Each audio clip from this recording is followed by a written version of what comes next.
Hello and welcome to another bonus episode of Hockey Inside Out. The Canadiens have been excelling at 5-on-5 play.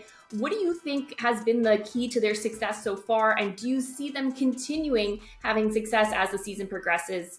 Andrew, let's get your thoughts.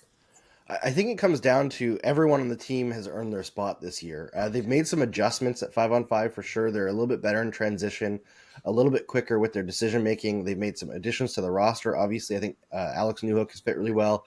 Tanner Pierce has fit really well. A lot more healthy players in the lineup, despite losing Doc and Gooley. I don't expect this level of performance at 5-on-5 to continue. But the fact is, before facing New Jersey, they were second in the NHL in high danger scoring chance differential at 5-on-5. Last year, they were 30th. There was no stretch of 5 games where they were anywhere close to as good as the first 5 games of this season at 5-on-5. The special teams remain a mess, but clearly there's been a lot of work from the coaching staff and the players to put forth a better product at 5-on-5, and that's really encouraging. You know, like as injuries mount, like without Kirby Dach to continue to be a somewhat decent 5-on-5 team is something that we haven't seen in a couple of years from the Montreal Canadiens. It's just really impressive. And I think that we have to keep focusing on it because coaching staffs usually only get praise when you get wins, and they are winning more often than not right now, but we know that won't be the case throughout the whole season. I think putting in the work developmentally has really paid off for the Canadiens in short order. And I mean, look at the last 2 games. You got to tip your hat to the goaltending. I mean, Allen made unbelievable saves at the right time. Primo made some saves when he had to. But the concern that I have is there's too many of those chances that are the opposition is creating, and you're playing a little bit of a risk there that the goalie is not going to get the job done each and every night. I don't foresee this great play 5-on-5 continuing with some of the trends that I see with the lack of discipline when it comes to trying to eliminate real good scoring chances, and leaving the pressure to the goalie to make that save each and every night. So you're just rolling the dice, and I don't think that's going to continue.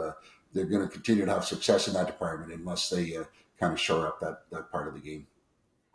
To me, they look more cohesive 5-on-5. Like when they're out there, the 5 guys are operating as a 5-man unit better than I've seen in recent years. But the encouraging thing to me is that if they were able to make the kind of strides they've made, even with the corrections they still need to make 5-on-5, then it makes me think that the same coaching staff ought to be able to solve the special teams problems, which affect both ends of the ice.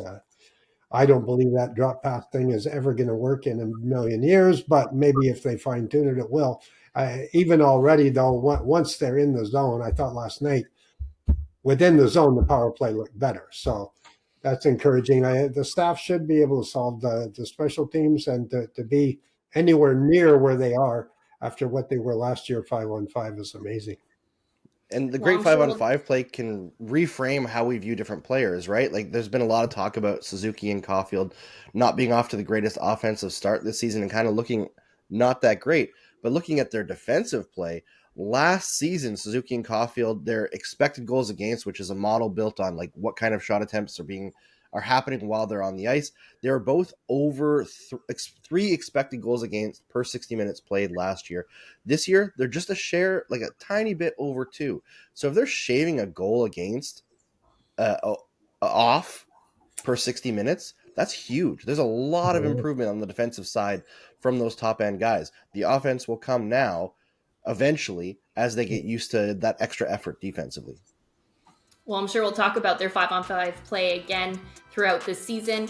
If you have a question you'd like us to discuss on the Hockey Inside Out show or in a bonus episode, please leave it in the comments below. And also feel free to share your thoughts on the Montreal Canadiens 5-on-5 play, and check out Hockey Inside Out to see our full episode.